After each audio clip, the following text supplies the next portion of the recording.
അതോടെ ചെല്ലണമാതിരി ചെല്ലിയില്ലെങ്കിൽ ശൈത്താൻ റസൂൽ പറഞ്ഞല്ലേ രാത്രി ആയത്തുൽ കുർസി ഓതി കഴിഞ്ഞാൽ ശൈത്താൻ എടുക്കൂലെന്നല്ല.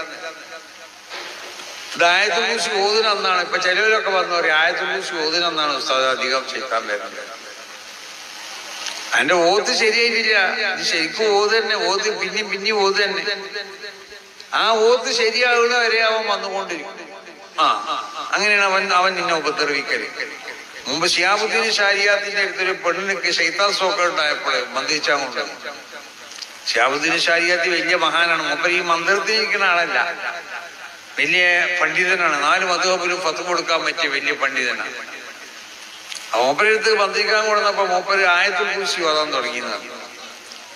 ആയത്തുൽ കുർസി ഓതാൻ തുടങ്ങിയപ്പോ ഈ പമ്പറന്നോട് പറഞ്ഞു, ഞങ്ങളിങ്ങനെ 1000 ആയത്തുൽ കുർസിയൊക്കെ നമ്മളെ ഓതിക്കുന്നത് നമ്മൾ പോയിട്ടില്ല, ഇനിയിപ്പൊ നിങ്ങളൊരു ആയത്തുൽ കുർസിയോട് നമ്മൾ പോകില്ല. അപ്പൊ മൂപ്പരൊന്നും കൊണ്ടില്ല. മൂപ്പര് ആയത്തുൽ കുർസി ഓതി പകുതിയായപ്പോ പമ്പറന്നോട് പറഞ്ഞു ഞങ്ങൾ പോവാണ്. അപ്പൊ ആയത്തുൽ കുർസി ഓതേണ്ടവൻ ഓതുനമാതിരി ഓതിയാൽ അതുവരെ ഇപ്പോ 1000 വട്ടം പല അസ്മാദിന്റെ പണിക്കാരും മന്ത്രി ചൂതാൻ വേണ്ടി പറഞ്ഞേച്ചു 1000 ആയത്തുൽ കുർസിയൊക്കെ ഓതി ഇവിടെ തലയിൽ ഓതിയതാണ്. ഒരു കാര്യം ഉണ്ടായിട്ടില്ല.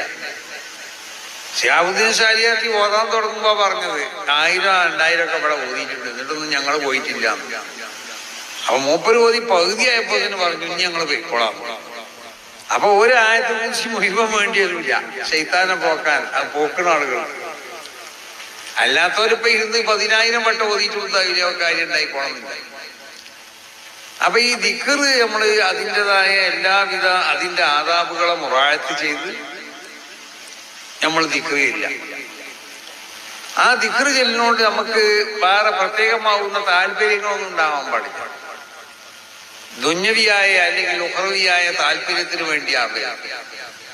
അല്ലാഹു സുബ്ഹാനഹു വ തആല യാ അയ്യുഹല്ലദീന ആമനൂ ദുക്റുല്ലാഹ ദിക്റൻ കസീറ, ദിക്ർ ചെല്ലിക്കോളുന്ന അല്ലാഹു കൽപ്പിച്ചതാണ്. അതിന്റെ ഗുണം എന്താണെന്ന് ഞങ്ങൾക്ക് നോക്കേണ്ട ആവശ്യമില്ല. ഞങ്ങളങ്ങനെ ചെല്ലുന്നുണ്ട്, എന്നാ ഗുണമൊക്കെ അല്ലാഹു തരും ചെയ്യും. അതാണ് അതിന്.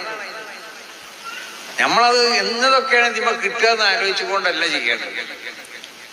അപ്പൊ ചില ആളുകൾ എന്ന് പറയുന്നുണ്ട് എന്താ വലിയ സാമ്പത്തികമായി പ്രയാസം, അതിനൊരു ദിക്റുണ്ട്.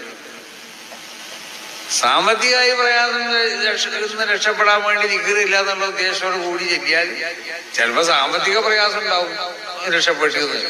പക്ഷെ അങ്ങനെയല്ല നമ്മൾ ദിക്റുണ്ട്. അതിനുള്ള പ്രതിവിധിയായിട്ട് കൽപ്പിച്ച ദിക്റുകളാണെങ്കിലും ആ ദിക്ർ ഒരു താല്പര്യമില്ലാതെ തന്നെ നമ്മൾ ചെല്ലേണ്ടത്. നമ്മൾ ദിക്റില്ല. ഈ ദിക്റുകൊണ്ട് തന്നെ ഗുണങ്ങളൊക്കെ പറഞ്ഞിട്ടുണ്ട്. ആ ഗുണം കിട്ടുകയാണെങ്കിൽ കിട്ടട്ടെ, അതിലേക്ക് നമ്മൾ നോക്കണ്ട. ദിക്ർ നമ്മൾ വളരെയധികം ആത്മാർത്ഥതയോടുകൂടി ആ ദിക്റിന്റെ എല്ലാ ആദാബുകളും അതിന്റെ